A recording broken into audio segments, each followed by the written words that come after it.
चलिए सभी को मेरे तरफ से जय हिंद। आज हम लोग पढ़ेंगे अभाज्य गुणनखंड, क्योंकि पिछले वाला वीडियो में हम बता दिए थे यूक्लिड विभाजन से एचसीएफ कैसे निकाला जाता है। जो यूक्लिड विभाजन है उससे एचसीएफ कैसे निकाला जाता है, लेकिन इस वीडियो में हम लोग समझेंगे गुणनखंड कैसे निकाला जाता है। गुणनखंड जैसे आपको 40 दिया हुआ रहेगा, 50 दिया हुआ है, कोई भी संख्या दिया हुआ रहेगा, लेकिन उसको गुणनखंड कैसे निकाला जाता है आज वही के बारे में चर्चा करने वाले हैं। ठीक, अब बहुत बेहतरीन तरीके से बताएंगे, ऐसा नहीं बताएंगे। बस अपना नज़र इस बोर्ड पर जमाए रखिएगा। दावा ठोक के करता हूँ 100% आपको समझ में आएगा। आइए, जैसे मान चलिए कोई भी संख्या दे देगा, पहले पढ़ना क्या है आपको, गुणनखंड पढ़ना है। क्या पढ़ना है मेरे भाई, निम्नलिखित गुणनखंड,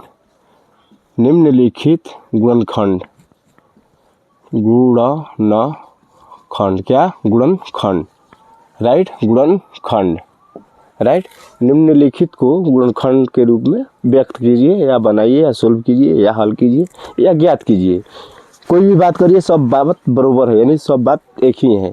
ठीक, जैसे मान चले मेरे भैया, आइए जैसे आपको सवाल दे देगा 140 का गुणनखंड 140 का गुणनखंड निकालें। जैसे मेरे भाई आपको सवाल ऐसे ही देगा 140 का क्या निकालें, गुणनखंड निकालें। तो आप जानते हैं कैसे निकाल पाएंगे, मालूम है? तो आइए, मालूम नहीं है तो हम बहुत बेहतरीन तरीके से बताएंगे। जैसे मेरे भाई आइए, जैसे आपको 140 लिखा हुआ है ना, क्या लिखा हुआ है 140, ठीक, 140 लिखा हुआ है 140। तो इसको क्या करेंगे, लघुत्तम विधि से हम लोग निकालेंगे। क्या निकालेंगे, इसको लघुत्तम निकालेंगे। जैसे हम लोग एचसीएफ निकालते हैं, एलसीएम निकालते हैं। ठीक, तो मेरे भाई इसको करेंगे। देखिए आपको कितने से जाएगा, 2 से जाएगा, क्योंकि ये प्लट सम संख्या यानी 0 है, तो 2 से ले जाएंगे। तो 14 का दिया 7 होगा, 0 जैसे है तैसे होगा, राइट। अब फिर 2 ले जाएंगे, तो 2 के पढ़ा कितने पर पढ़ेंगे, तो 7 आएगा, 7 नहीं आएगा, 3 मरत में 6 आएगा, लेकिन 6 आया है ना, तो 1 तो बचा ना, तो जो 1 बचा 0 मिला के शामिल कीजिए, तो हो गया 10। तब 10 का दिया क्या होगा 5। अब देखिए इधर विषम संख्या आ गया। जब भी विषम संख्या आएगा तो विषम संख्या से ही जाएगा। तो विषम संख्या यहाँ से 5 है, हाँ 5 ले लीजिए ना, क्या दिक्कत है। तो 5 7 35, फिर 7 ले लीजिए, 7 से कम 7। क्या बात क्लियर। अब मेरे भाई आइए, अब जैसे आपको जो लिखा है 140, तो 16 लिखिए, 140 लिखिए, कोई दिक्कत की बात नहीं। तो 140 हम लिख दिए, ठीक।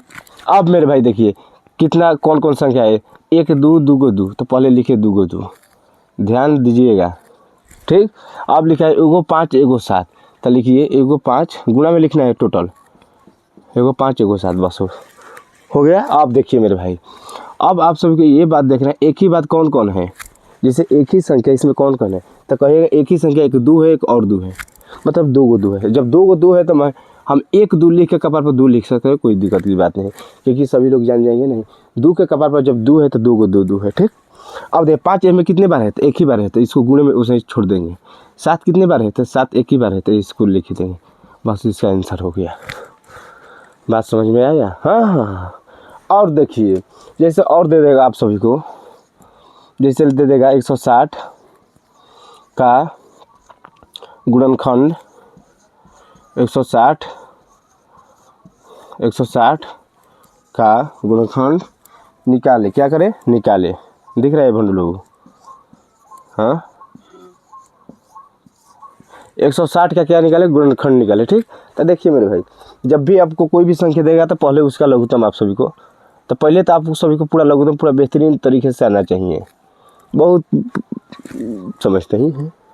आइए, तो 2 से ले जाएंगे, क्योंकि सम संख्या, तो 8 का आधा 16 का आधा 8, 0 जो कितने, 2 ले जाएंगे, 8 के आधा 4, 0 जो कितने, 2 ले जाएंगे, 4 का आधा 2, 0 जो कितने, फिर 2 ले जाएंगे 1, 0 के जो कितने, फिर 2 ले जाएंगे 10 का दिया 5, फिर 5 ले जाएंगे, 5 एकम 5, तोड़ दिए। अब मेरे भाई देखिए, सब लिखकर हूबहू सवाल को हम उतारेंगे, क्योंकि सवाल में आपको 160 लिखा हुआ है, तो 160 लिखेंगे, कोई दिक्कत की बात नहीं। अब हम लोग देखेंगे, क्या देखेंगे, संख्या देखेंगे, कौन कौन संख्या आया है। तो 1 2 3 4 5,